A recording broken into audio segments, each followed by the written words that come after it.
Hola, ¿qué tal amigos? Hoy les voy a hablar acerca del transistor PNP y sus símbolos y convecciones. El transistor PNP funciona de una manera semejante a la del NPN descrito en la sección anterior.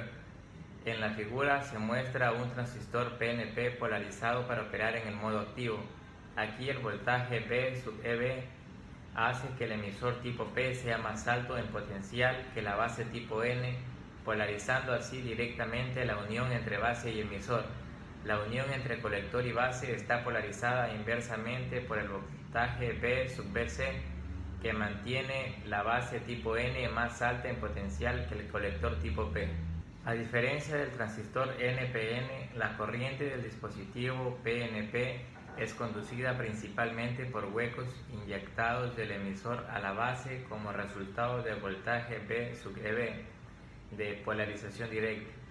Como la componente de corriente de emisor aportada por electrones inyectados de base a emisor se mantiene pequeña por el uso de una base ligeramente contaminada, la mayor parte de la corriente de emisor se debe a huecos. Los electrones inyectados de base a emisor dan lugar a la primera componente de la corriente de base I sub B1. Igualmente, varios de los huecos inyectados en la base se recombinan con los portadores mayoritarios de la base y por ello se pierden. Los electrones de la base que desaparecen tendrán que ser sustituidos desde el circuito externo, dando lugar a la segunda componente de la corriente de base I sub B2.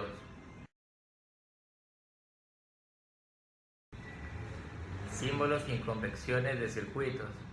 La estructura física utilizada hasta aquí para explicar la operación de un transistor es más bien difícil de usarse para visualizar el diagrama de un circuito con varios transistores, pero existe un símbolo de circuito descriptivo y cómodo para el transistor de unión bipolar BJT. En la siguiente figura se ilustra el símbolo para el transistor NPN, el del PNP aparece en la figura también.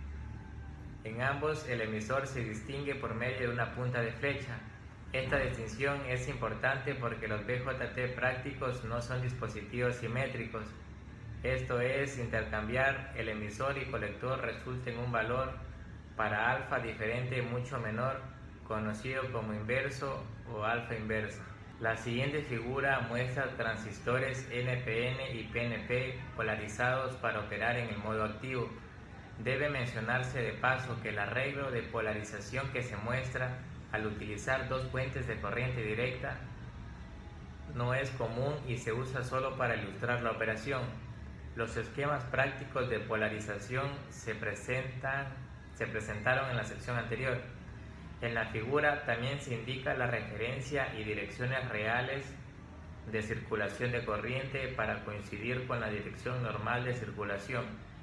Por lo tanto, normalmente no encontraremos un valor negativo para I a la corriente I, la corriente B y la corriente C. La conveniencia de la convención de dibujar el circuito que hemos adoptado debe ser obvia de la figura. Nótese que la corriente circula de la parte superior a la inferior y que los voltajes son más altos en la parte superior y más bajos en la inferior. La punta de flecha del emisor también implica la polaridad del voltaje entre emisor y base y que debe aplicarse para polarizar directamente la unión entre el emisor y la base. Una mirada al símbolo del circuito del transistor PNP, por ejemplo, indica que debemos hacer el emisor más alto en voltaje que la base para que la corriente circule en el emisor. Nótese que el símbolo V sub EB es el voltaje por el que el emisor E es más alto que la base. Por lo tanto, para un transistor PNP que opere en el modo activo, el voltaje es positivo, en tanto que un NPN el voltaje V sub BE es positivo. Bueno, a continuación les muestro el resumen de las relaciones entre corriente y voltaje de un BJT en el modo activo. Aquí podemos apreciar las distintas fórmulas que necesitaremos para resolver los ejercicios.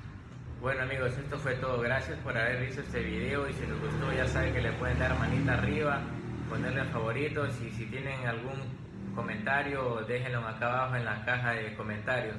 Nos vemos en el próximo video.